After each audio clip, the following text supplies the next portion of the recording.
Good evening, everybody. Thanks for joining us here at BCTV. I'm super thrilled that you made some time to watch tonight. I think you're in for a real treat.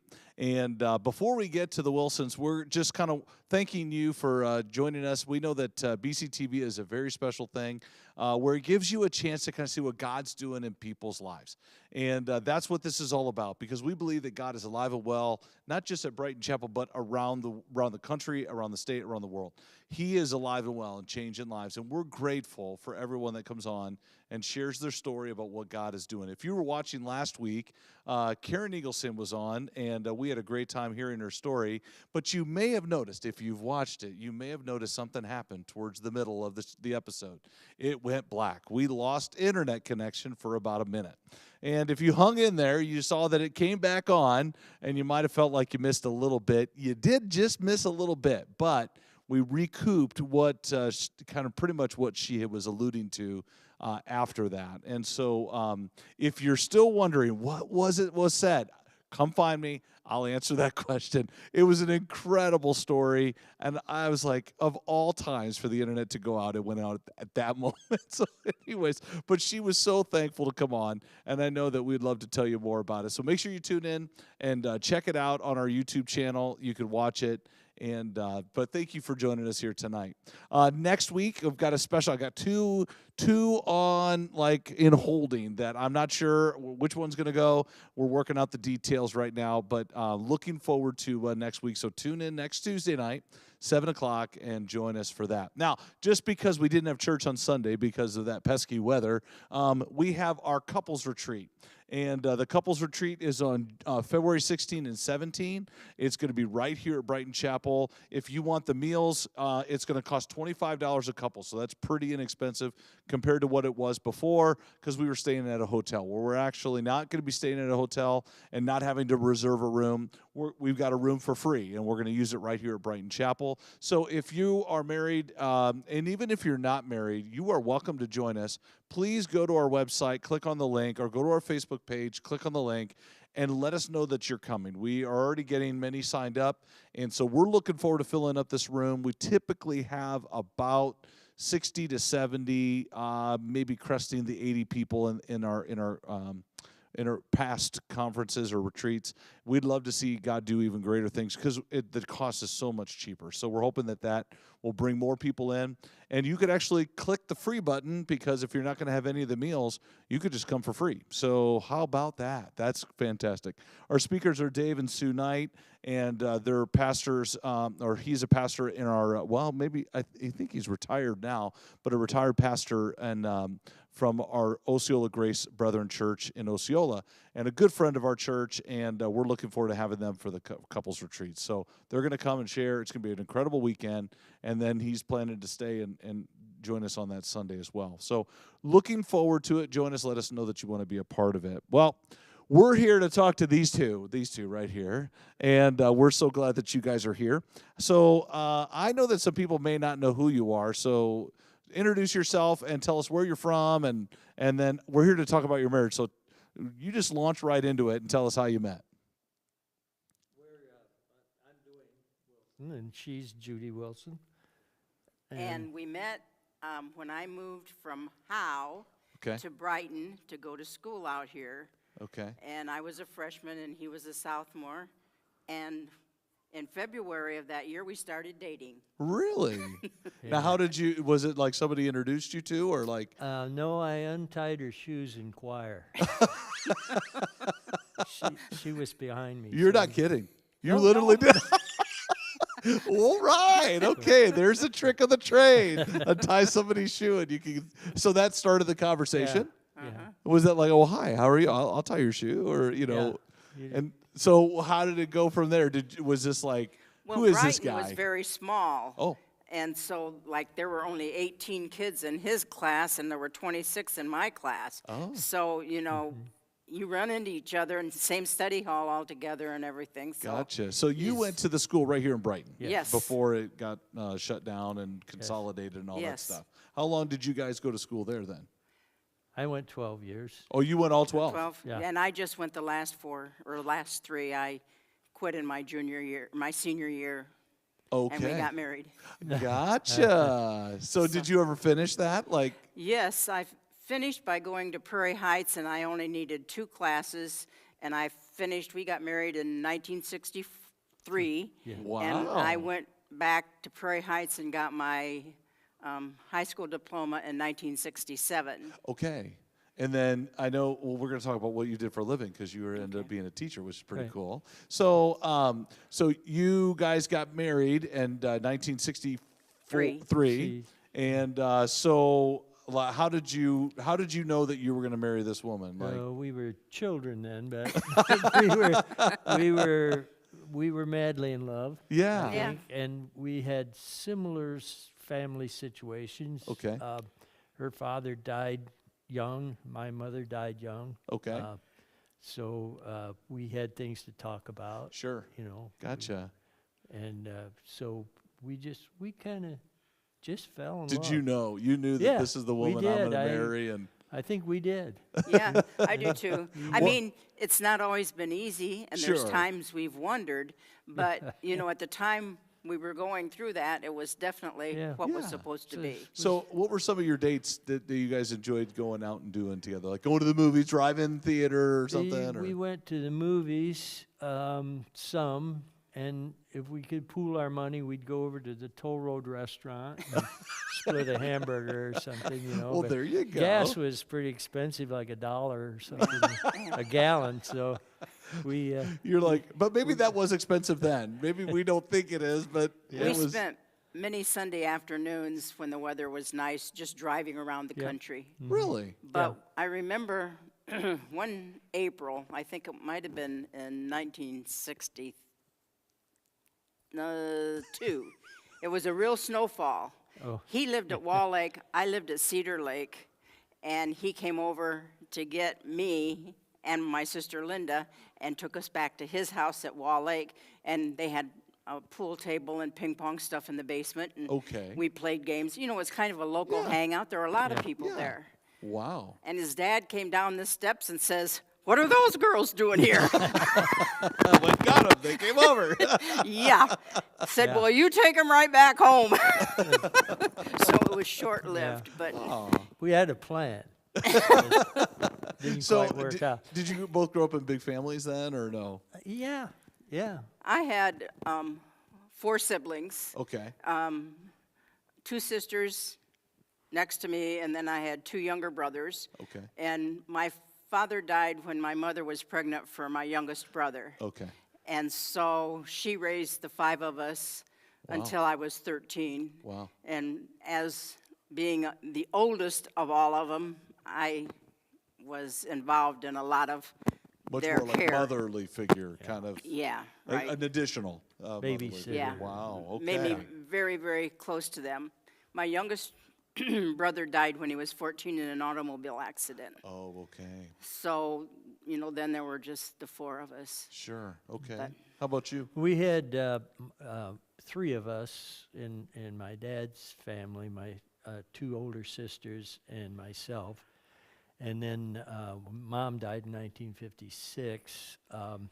My stepmom came to be our housekeeper. Okay. And she had 2 children, a little boy and a girl. I think they were 4 and 6 or something like that. Yep. But her husband was killed in an auto accident. He and his mother both. And all of them were in the car, but Mom and the 2 little ones weren't hurt as bad. Okay. So, but she came to keep house for us and sort of stayed on. Really? Mom There and you Dad go. got married in probably a year or less, and we just had a blended family, and we've been, I mean, life was much easier for me than it was for her because Sure. our family just sort of blended together. Sure. And then they had a daughter together, who's my Yours, Right. mine, and ours Yeah. situation. and she died then when she was 29, and my mom adopted her little boy. So Oh.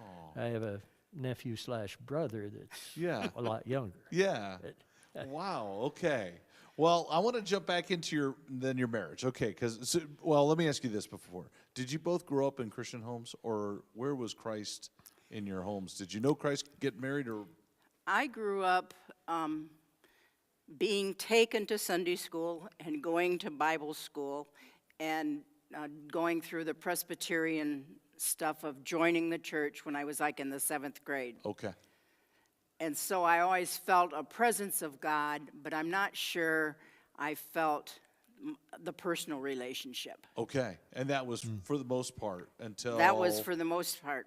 Until when? Like for Until you? we moved to the lake, and then nobody took us anyplace. So I quit going to church at that point. Gotcha. But I will tell you, at Brighton School, the principal that was there had a history class called Bible History. Wow. And he taught a Bible class in school. Yeah. And I took that, and I think that's when, That helped you to learn more about it. yeah. Okay. Now, what about you? Did you Well, grow up with... I grew up in a Methodist church. Okay. My mom was a believer, and I went to Sunday school and church every Sunday until she died when I was 11 then. And don't remember, I must have gone after that because I know I went to youth camps and things like that. And I remember, you know, in the Methodist church, you all get up front and they baptize you or something. And I remember doing that. Yeah. But, and then I kind of felt like I was a Christian maybe by osmosis or something. But Sure. when later on, when we were in high school and later even, we had a quartet with Jerry Gokenauer and a couple other guys, and Lois Larmer played for us. Yeah. And we went around to different churches and sang, and but I was not a saved person at that point. Wow. I thought I was. Okay. So this getting saved and trusting the Lord, is that kind of part of your marriage story? Yeah, Okay. it's mine anyway. So we're going to get into that. All right. So talk to us. I know we're here. You guys have been married for how many years? 60. Okay. So I'm sure it's been easy, no troubles. It's all been great. Cause Marital you guys are, bliss all the way. marital bliss, because you guys are just great as it is. Well, tell us, kind of walk us through your marriage, like starting from the beginning, and what was life like? And obviously you had a couple of kids, and so walk us through it. We've been married, you know, about 3 years, and we kind of just didn't get along with each other anymore. Really? Quit liking each other. Yeah, quit Oh. liking each other. That's the Okay. word for it. But we had this little 3-year-old, and he wasn't letting me out of the house with him, and I wasn't letting him out of the house with him. So we stayed together for the 3-year-old. But we were very, very sure and tried not to involve him in any of the stuff that was going on. Really? What do you think contributed to maybe some of the, I mean, because you're saying that was pretty early in your marriage. It that was you were early. going through Yeah, that. it was early, and you know, one of the things that my dad was really proud of was that none of his kids had gotten a divorce, so there was pressure there, you know. Sure. And that didn't happen forever, though. Sure. But, Sure. But you felt some pressure on that end. Yeah.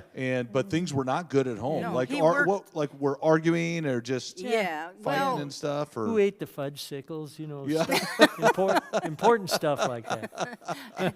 he was working nights at the time, and I Oh. was home with a baby during the day, which I loved. I loved being with him. I didn't want to do anything else. Sure. But, you know, him just being gone at night and then coming home and then trying to sleep during the day. When everybody's awake and Yeah. it Ready to was- play it and all was this a lot of stressful things Wow. happening. Okay. And Besides being at poor. that, Sure. at What, that- now, I'm sorry. What did you do for a living at that point? I started out at Sealed Power in LaGrange. Oh, okay. At the factory there, and then I went to the toll road. That was a good paying job. Oh, okay. So that was early on, and you were at home. yeah. Okay. Yeah. Okay. Early on. So, So you had your son, 3 years old. You Yes. guys are not doing well. So he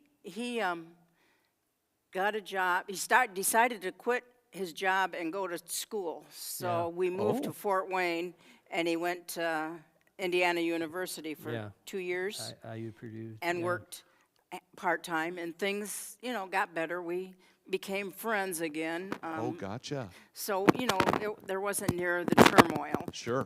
During that turmoil time, my brother had passed away. Oh, my. He was killed in the automobile accident, and I went to do laundry with my mom, and I had this really horrible feeling that he wasn't a Christian. But he had gone to Good News Club with Louise Damer and those people around Brighton here. And when I went to do the laundry with her, I found a little New Testament in his back pocket, and it was very worn. Wow.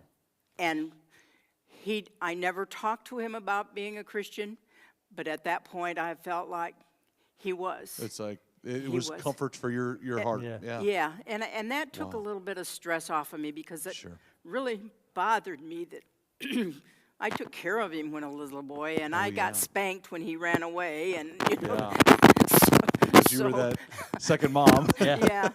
So that's kind of how all that. We moved to Fort Wayne, and we were down there a year. Yeah, a couple. Or 2 years. 2 years. And then we moved to Jackson, Michigan, and we were up there a year and a half. Yeah, and that's where Jennifer was born. And that's where Jennifer was born. Oh. So she was born in '69. There's 5 years between. So one in Michigan, one in Indiana. Yeah. Is everything? Well, no, Jim was born in Sturgis. Yeah. Oh, gotcha.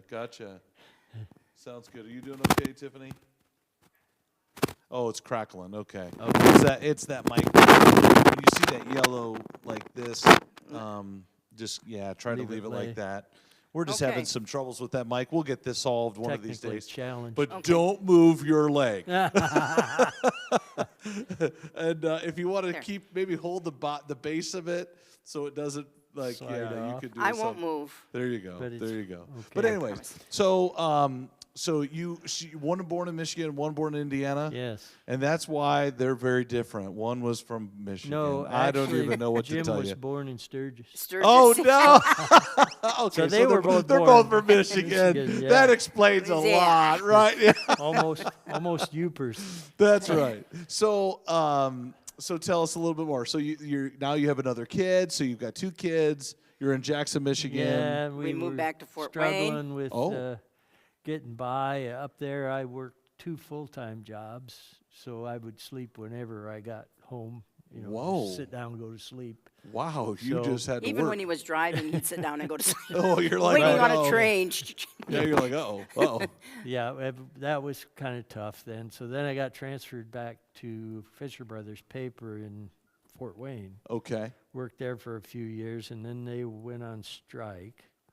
gotcha. And I came up back home and worked for my dad in a propane company. Okay, So that's it was that kinda- Sheets at that time? Or No, it was Orland LP Gas. Orland Not LP there gas? anymore. Okay. Yeah.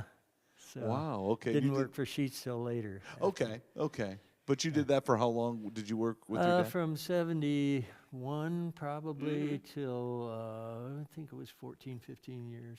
Oh wow, and it's a long then- time. And then when Dad had to sell because of various things, his heart wasn't real good. And the government was so involved that he didn't have any fun anymore. And I didn't want to buy it because I didn't want to mess with his future. Sure. I didn't have that kind of money. Oh, And gotcha. Okay. So he sold to a gentleman. I worked for him for a little while.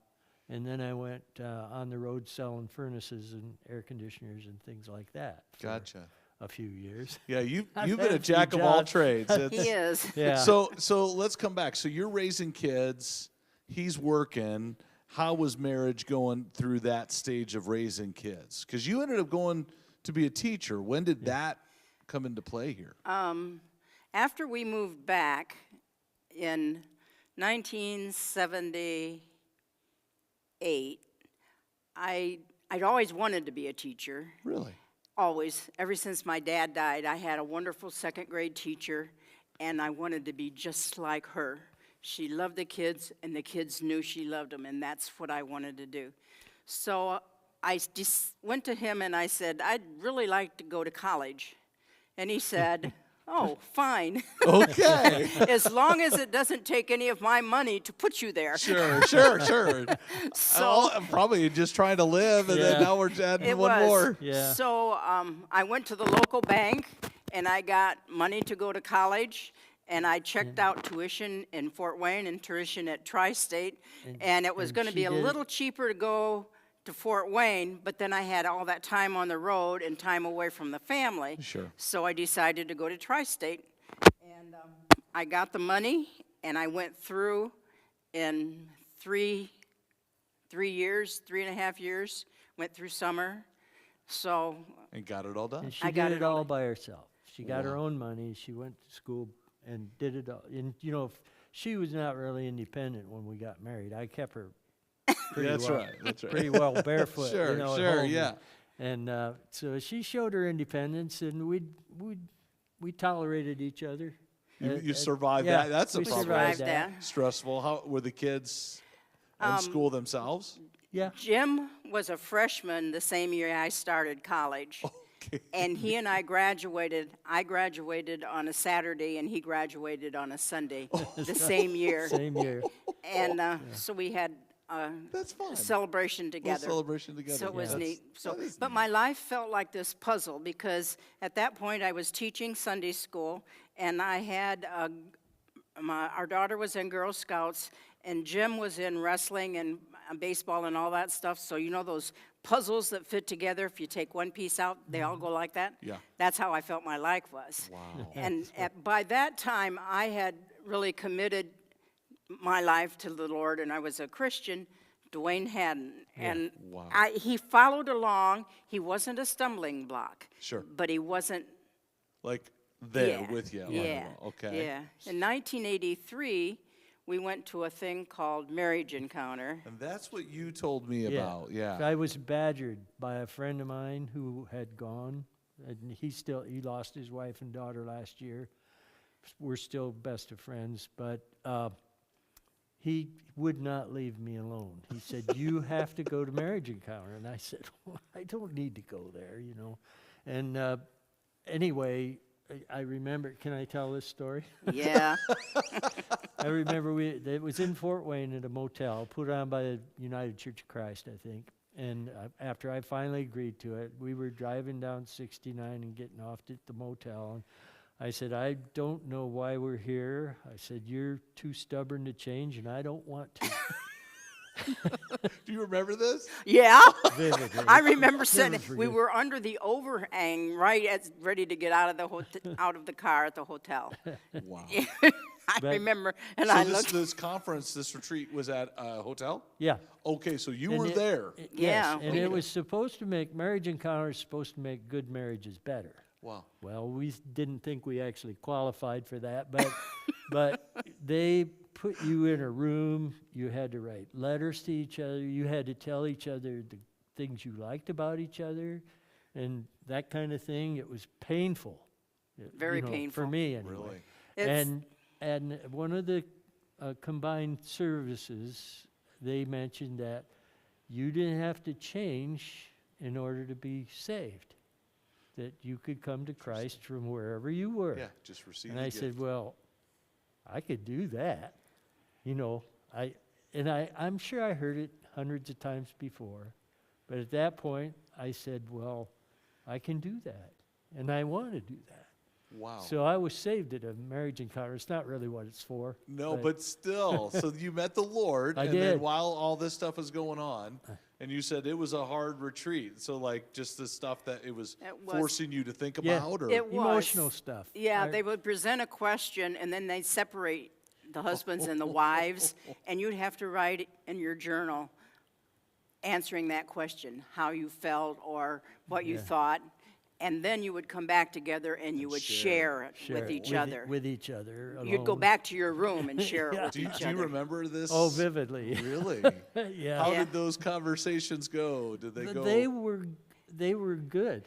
There were a couple But it was things. painful, but it was good. Yeah. A couple things that were brought out that you stop to think about when you're arguing over things that are 10 minutes old. Yeah. Nobody remembers the story the same way. Yeah.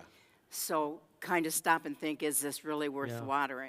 Yeah. arguing about? Yeah. And This is where the holding hands came in. yeah, and then and you're fight st- naked.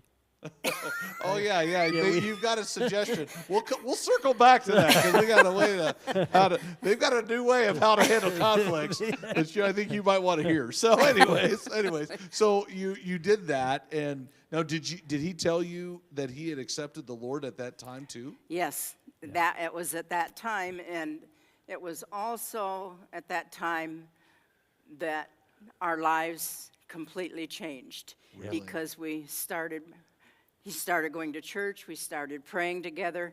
The kids saw, Jim and Jennifer saw huge differences They thought in we how were insane. Really? We lost our minds. Like, what happened to mom and dad?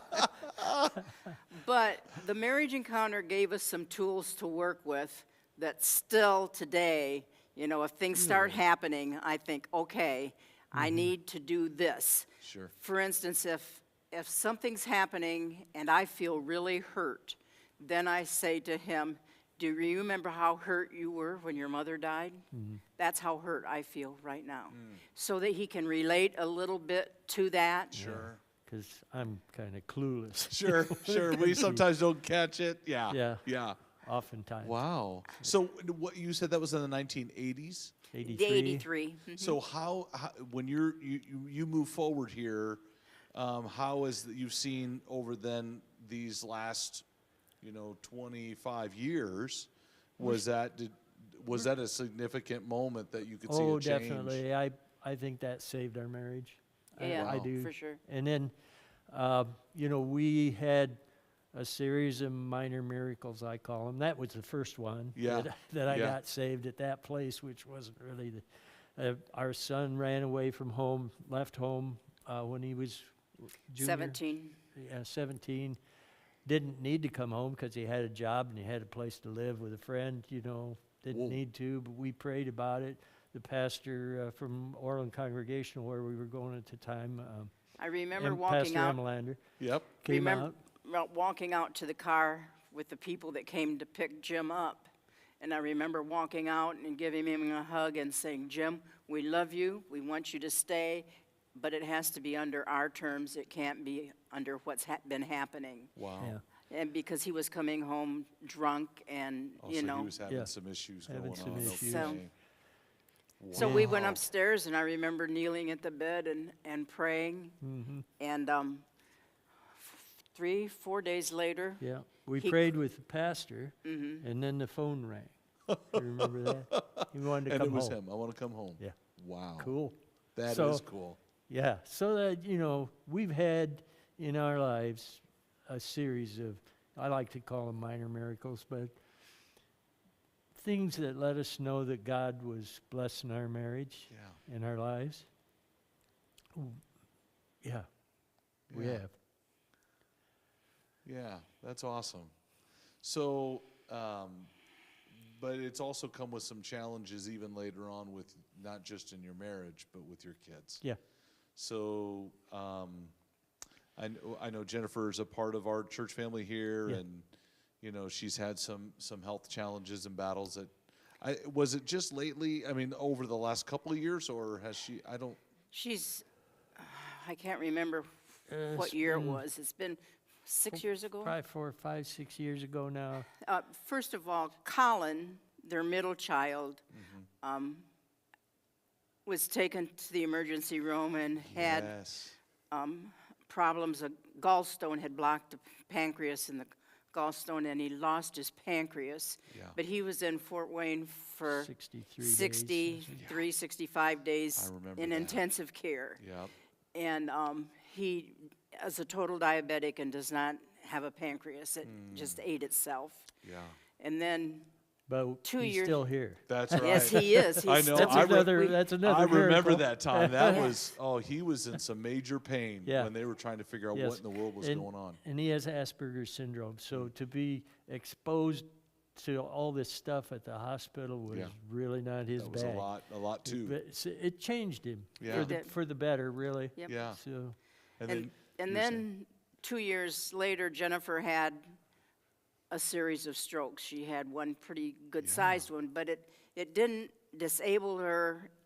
She can still speak and do all of that, but she's had a lot of trouble, getting it all back together. Sure. And then 2 years after that, she was diagnosed with MS, which has been, a real Yeah. It thing to handle. hampers her whenever she gets sick, then that flares up. So, Absolutely. but she and Jeff were both commercial pilots when they got married, and then they decided to quit flying, and Jennifer became a nurse, Yeah. a registered nurse.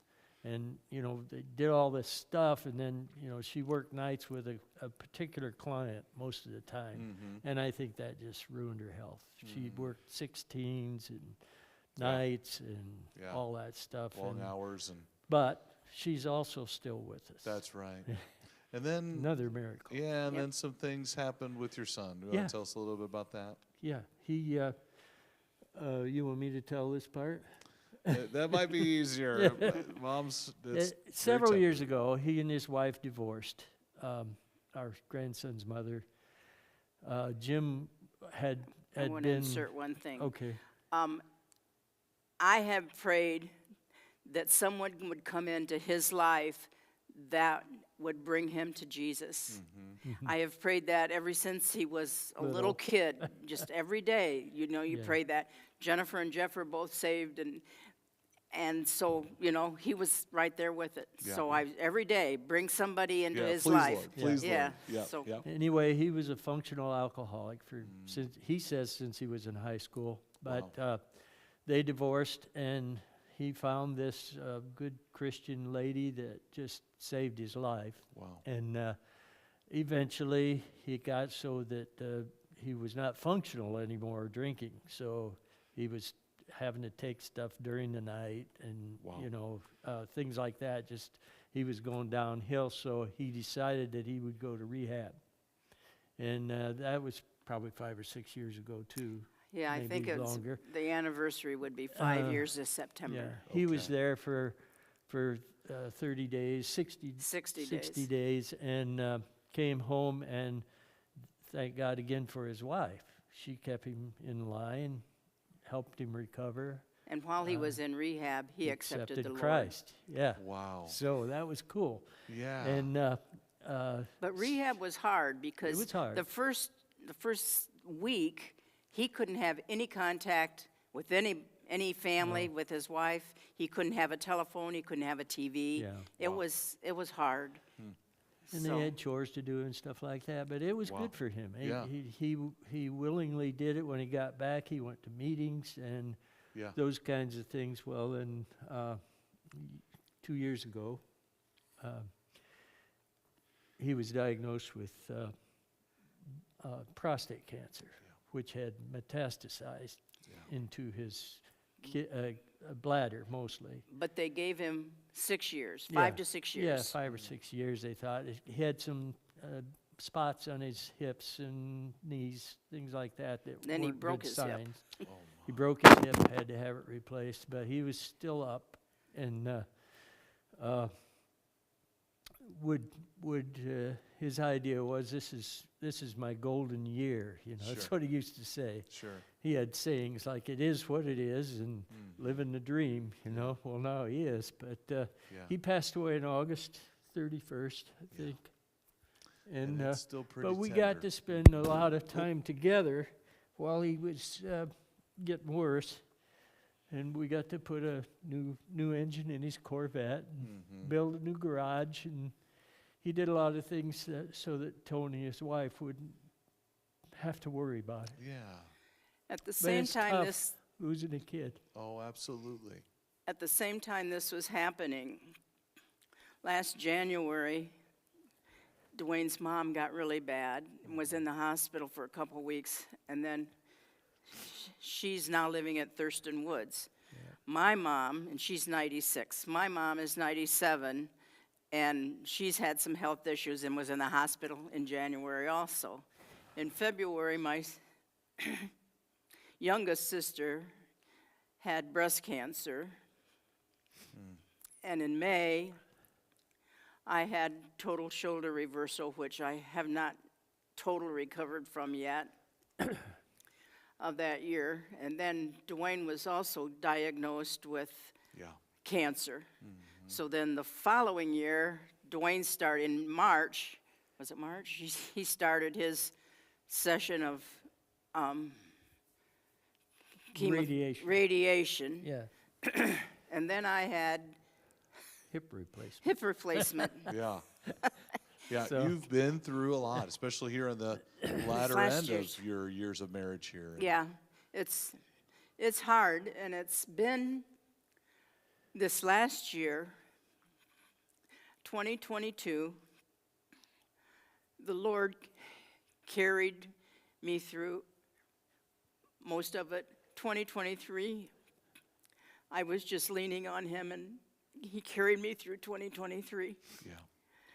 2024, I'm praying to walk beside him Sure. and have him guide me. Yes. Yes. So I want to, I know that there are people coming into our lives that I never expected to be able to share our story with, or young people that are married that are going through some turmoil.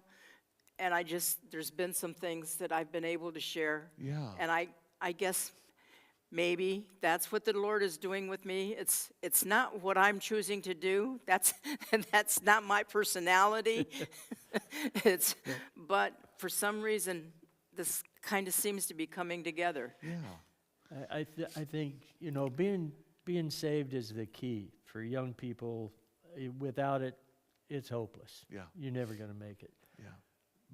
Being saved, and if your children get saved, what a blessing. I Yeah. mean, sure, we lost our son, but I know where he is. That's right.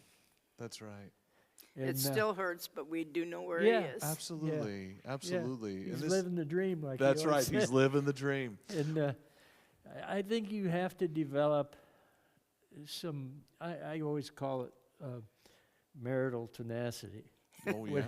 When you cannot give up on your spouse or your marriage, Yeah. because we're just people, Yeah. and we mess up. We mess up. Yeah. I had my trusty little bottle out in the shop. You remember digging Yeah. me out of the snow that night. Yeah. Yeah. And the Lord broke my leg. Yeah. Another minor miracle. Yeah. Had he not done that, I'd still be drinking maybe. Yeah. So good things happen. Oh, absolutely. Everything works together for the good of them that love God. That's right. That's right. Well, you guys, our time is quickly coming to an end. And We knew I'm that. just like caught in the middle of all this. I'm going, wow. Like, you've had one amazing story. And again, it's not been easy. You've had lots of joys, but there have been peppered in there very challenging moments. And so I guess if we've only got a minute here, now I want to talk about what you did bring up earlier, because I think if you're going to have conflict, but if you were to say, we'll get to that part, that humorous part, but if you were to say to young couples, I mean, you 3 years in, you were, I'm about to call it quits, and then it would have been what, about 20, 25, you're going, oh Lord, and then but God saved it through 15, I'd say. 15? 15 Okay. years, And yeah. then you're gone through what you've gone through, and where would you be without each other? Where would you be without the Lord? But God gives us a great partner Yes, to he go does. through all of that with each other. In the beginning, God paraded all the animals by That's right. Adam in order to find him a helpmate. That's right. None of them, he didn't like any of them. Yeah. Yeah. So God made him the perfect one. That's right. And it was the woman. There you go. Yeah. So if you could tell a younger couple just one thing that you would encourage them, I know you got probably 100, lots of them. And I'm sure if you're watching tonight, or watching this episode, that they would love to talk to you. I'm sure they would love to just encourage you. We're open to What's one thing you would want to tell even your younger self, or tell younger families to be thinking about as they're looking at their marriage? The reason they originally got married was love. And love doesn't die. It might hide itself, and you might hide it, but it doesn't die. So it's still there. Yeah. So if you can, try to find it through people in your church, through friends, through other people, old old people like Sure, us sure, yeah. do that. I always say that love's an activity, not a feeling. Sure. It is. So you got to work at it. You got to work at it. You got to work at it. So anything else? What else would you tell a younger couple? Go Dwayne, ahead. do you have Your something? idea. What, Dwayne, do you have something? We'll talk about the conflict here in a minute. Do you have anything that you would share, especially as a husband and maybe as a non-believer becoming a Stop. believer? Yeah, stop thinking about yourself. That causes most of the problems in marriage, I'd say, is you're thinking about yourself. And if you go to a non-Christian counselor, he'll tell you that now's the time to think about yourself. That's right. It's not. Yeah. It's a time to think about your partner, your children, Yeah. anything but yourself. Sure. Just quit thinking about yourself. Gotcha. Quit feeling sorry for yourself. Sure. So, and if you have a conflict, you have a unique way of solving that conflict. So we want to end with this. You're going to love this. So, did you hear this at Marriage Encounter? Yes. Or, Yeah, I think okay. we did, We yes. did. So you didn't come up with it? No, Or- it's No. not our Okay. original What did, idea. What did they say? What did they tell you? They said if you're having a conflict, the first thing you need to do is take each other's hands Okay. and look each other in the eye. Okay. And then you need to let go of one hand and start taking off your clothes. And then you grab again, and if you're still conflicting, grab more clothes off. So most of the time you don't get clear naked in a conflict. You start giggling and you Yeah. get things solved. Interesting way. I have never heard of that. Works for me. And my wife is in the other room. I think this is something we need to try. So, You know, it was anyways. much easier to do when we were younger than it is now. You know, I have wasn't two as bad scary. shoulders. Can you help me with it? Now it's just frightening. Well, this has been phenomenal. And obviously, as you know, marriage is not easy. And these guys have shown you that. It is work. It is hard. But to know that you're there for each other, especially with what they've gone through, to do that together, that's absolutely essential. God gave us the gift of being together, and especially when we face some of these really hard times. You may be watching tonight, and you're like, I'm where they were at the 3-year mark, and I'm not sure we're going to make it. You may be being hounded by a spouse maybe or a friend saying, you need to go to this retreat. We've got a retreat coming up. A retreat can be an incredible thing for you. It can be an incredible thing for your marriage. But also what they're saying is Christ. Jesus needs to be in your marriage. And if you're going to survive, like Dwayne said, you can't do it without him. You cannot do it without him. So tonight, I just want to wrap this up. These guys have been great. And like I said, they would love to talk to you more. They'd tell you more about their story. And but it's definitely, like you said, the little miracles, stories of grace of God in your lives. And we're just so grateful. So thank you guys for coming on and telling your story. So let's pray together, and I'm going to pray as you're watching here tonight. You may be thinking, I'm in that troubled time, and right now we're just going to pray that the Lord will help give you strength to see that through.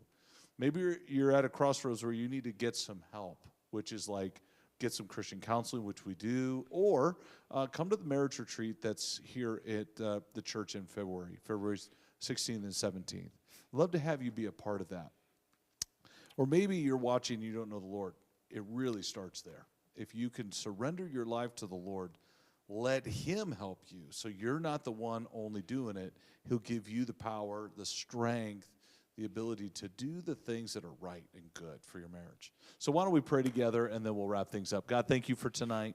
We just want to pray for those that are watching here that are struggling in their marriage, and it almost feels like they're ready to just call it quits. And Lord, I pray that you would encourage them, help them to see this story that is so worth hanging on and hanging in there with each other, because there are going to be times where you're going to lean on each other and lean on the Lord. That is absolutely essential to get through.